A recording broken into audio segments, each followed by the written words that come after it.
Yon guys. Okay, naikabit na rin natin yung trending alulod natin. Yan, yung trending alulod. Yan, PVC yung ginamit natin, D3. Yan. Oh. Nakakalebe na maliit yan. Para lahat ng tubig doon ng tapon. Yan. Tapos dudugtungan pa natin yan. Dudugtungan natin yan hanggang dun sa dulo.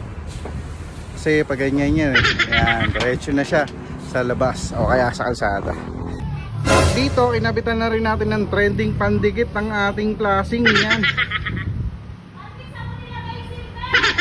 Yan. Ito na lang kulang, dudugtungan na lang natin yan.